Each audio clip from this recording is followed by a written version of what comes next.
반가 여러분 안녕하세요. 박용덕입니다. 여단하 200문제 이번 시간 106번부터 보겠습니다. 수수료 납부 대상이 아닌 것이네요.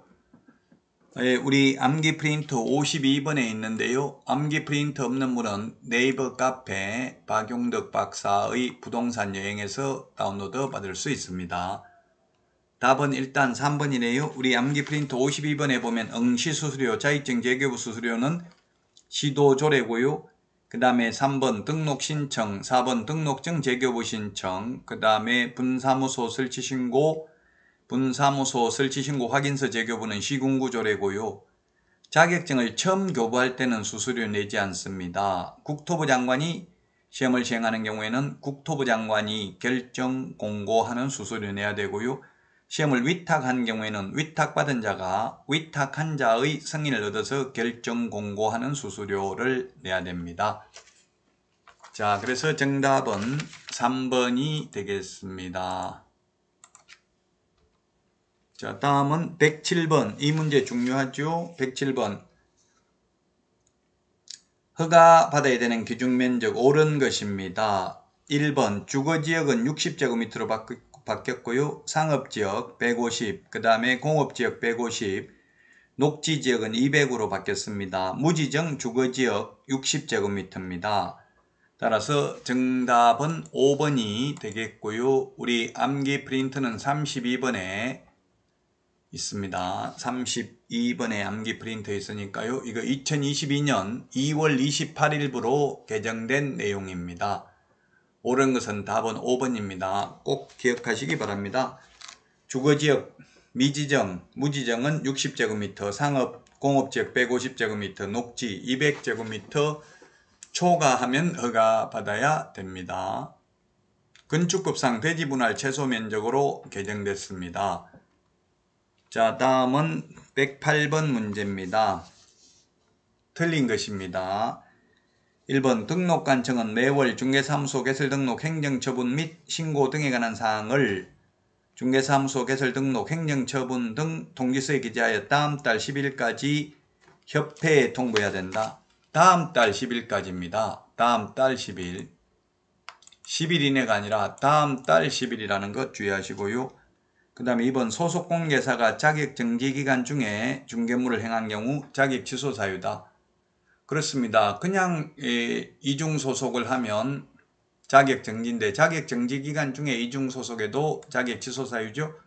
자격 취소, 부양지역 이렇게 암기했습니다. 부정한 방법으로 자격 취득한 경우 양도되어 자격정지기간 중에 업무하거나 자격정지기간 중에 이중소속, 진역 이 법에 의해서 진역형을 선고받은 경우 자격 취소 사유에 해당됩니다. 자, 그 다음에 3번이 정답이네요. 허위계약서, 거짓계약서, 이중계약서, 다운계약서, 업계약서 적으면 임의적 등록 취소, 소공은 자격정지 사유고요. 자격 취소 사유는 아닙니다. 그래서 3번이 틀렸습니다. 자격 취소라고 했기 때문에. 4번 개업공개사가 이 법을 위반하여 업무정지 처분을 받은 후 그 위반 행위로 다시 300만 원 이상 벌금을 선고받은 경우에 등록을 취소해야 된다. 결격 사유이기 때문에 맞습니다. 5번 중개행위를 한 소속공개사가 그 중개대상물 확인설명서에 서명 및 날인하지 않는 경우 자격정지 사유에 해당된다. 소공은 자격정지, 개공은 업무정지 사유에 해당됩니다. 서명 및 날인하지 않는 경우. 자, 다음은 109번 포상금입니다. 포상금. 틀린 것인데 1번 공무원이 직무와 관련하여 발견한 사실을 신고하거나 고발한 경우에는 포상금 지급하지 아니할 수 있다. 공무원이 월급 받으면서 다녀서 적발해가지고 신고해서 포상금 받으면 안 되겠죠? 자, 그 다음에 2번 위반 행위를 하거나 위반 행위에 관여한 자가 신고하거나 고발한 경우에도 포상금 지급하지 아니할 수 있고요. 3번 익명이나 가명으로 신고, 고발하여 신고인 또는 고발인을 확인할 수 없는 경우에도 포상금 지급하지 아니할 수 있습니다. 4번 신고관청 또는 허가관청은 포상금 지급 신청서가 접수된 날로부터 1개월 이내가 아니라 2개월 이내입니다. 2개월 이내. 1개월 이내 해서 X가 되겠네요. 2개월 이내에 포상금을 지급해야 되고요. 공인중개사법은 포상금 지급 결정일로부터 1개월 이내에 포상금을 지급합니다. 5번 신고관청 또는 허가관청은 자체조사 등에 따라 포상금 지급 대상에 해당하는 위반 행위를 알게 된 때는 지체 없이 그 내용을 부동산 정보체계에 기록해야 됩니다. 그래서 4번이 틀린 정답이 되겠습니다. 자, 다음은 110번 문제입니다. 이행강제금과 관련해서 옳지 않은 것입니다. 1번 시장군수구청장은 이행명령이 정하여진 기간에 이행되지 아니한 경우에는 토지취득가액의 100분의 10 범위에서 대통령령으로 정하는 금액의 이행강제금을 부과한다. 네, 100분의 10인데 방치하면 100분의 10, 그 다음에 임대하면 100분의 7, 이용 목적을 변경하면 100분의 5, 기타 100분의 7을 부과합니다.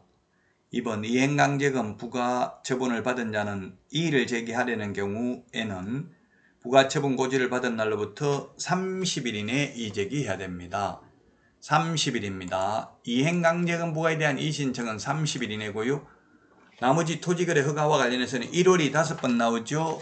허가 불허가 처분에 대한 이의신청, 매수청구, 선매자 지정통지, 그 다음에 선매협의 완료, 선매협의 완료 조서 제출은 1월 이내고요. 이행강제금 부과에 대한 이의신청은 우리 암기 프린트 35번에 8번에 있는데 30일 이내에 해야 됩니다. 3번 이행명령을 받은 자가 그 명령을 이행하더라도 명령을 이행하기 전에 이미 부과된 이행강제금은 징수해야 되고 새로운 이행강제금 부과는 즉시 중지를 해야 되죠.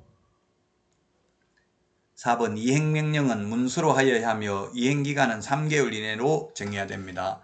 3개월 이내에 이행하도록 해야 되죠.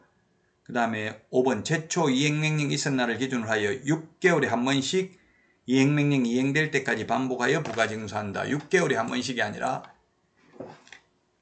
1년에 한 번입니다. 1년에 한 번, 6개월에 한 번 X입니다. 이행강제금제도 우리 건축법, 장사 등에 관한 법률은 1년에 2회 범위 내에 있습니다. 1년에 2회 범위 내에 있었는데요. 부동산 거래 신고 등에 관한 법률은 1년에 한 번입니다. 1년에 한 번.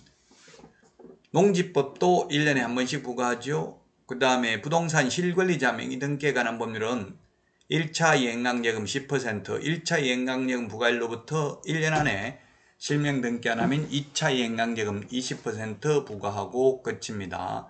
이행강제금 제도가 건축법, 농지법, 부동산 거래 신고 등에 관한 법률, 장사 등에 관한 법률, 부동산 실권리자 명의 등기에 관한 법률 5개 법률에 있습니다. 반드시 구분해서 정리를 해야 됩니다. 이행강제금은 한 번만 부과하고 끝나는 게 아니라 이행할 때까지 계속 반복 부과 징수하는 특징이 있습니다. 형법의 일사부재의 원칙의 예외라고 봐야 되겠죠. 자, 이번 시간 여기까지 하고요. 다음 시간에 찾아뵙도록 하겠습니다. 여러분 수고하셨습니다. 안녕.